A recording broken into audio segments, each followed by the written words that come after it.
Il n'y a pas question, il n'y a pas d'interdit. Les seuls interdits sont l'alcool, le café et autres excitants qu'il ne faut pas consommer. Tout le reste, il faut manger normalement. S'il y a des difficultés liées au vomissement ou à la nausée, c'est là qu'il faut certainement faire attention aux aliments frits. Plus elle en prend, plus elle aura tendance à avoir des nausées ou des vomissements. Là, elle peut faire attention à ça et consommer des aliments en petite quantité pour régler les questions de nausées ou de vomissements. La mère doit bien s'alimenter, bien prendre des aliments d'énergie, j'ai dit, dans la mesure normale, mais les protéines, elles doivent augmenter un tout petit peu.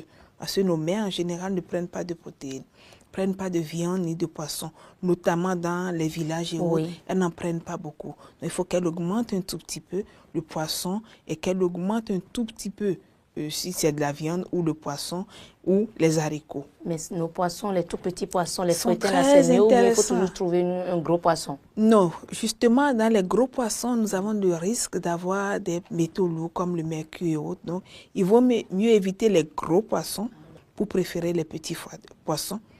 Même nos feuilletins sont intéressants, mais de temps en temps, un peu de viande quand même est intéressante pour avoir une protéine de meilleure qualité pour sa santé.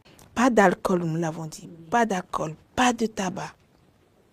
D'accord. La cola et autres sont des excitants. Pas de café. Oui, pas pendant la grossesse. L'argile que les femmes enceintes l'argile, c'est un anti-nutriment. C'est vraiment... Ça ne gêne pas. Ça ne gêne. Ah. Ça gêne parce que c'est... Mettez ça de côté et je sais qu'il y en a qui sont abonnés à ça. Oui, parce qu'elle manque du calcium. Ah, ok. Parce qu'elles manquent du calcium, qu'elles ont envie d'aller chercher le calcium dans le sable. Oui. Donc, il faut mieux qu'elles prennent du calcium complet. Et elle va retrouver ce calcium-là dans quelle alimentation? Dans les aliments, elle peut le retrouver déjà dans le poisson. Ah oui. Elle peut le retrouver dans le crabe. Oui. Ah, oui. Et aussi dans certains légumes. Dans le gombo. Ah oui, le gombo, oui. Ah oui, qu'on refuse de manger là. Oui. À condition de ne pas le faire trop gluant. Quand on le fait trop gluant, la digestion n'est pas facile. Donc, on ne met pas beaucoup de bicarbonate ou de potasse. On peut le cuire même simplement comme ça, assaisonner et faire sa cuisine.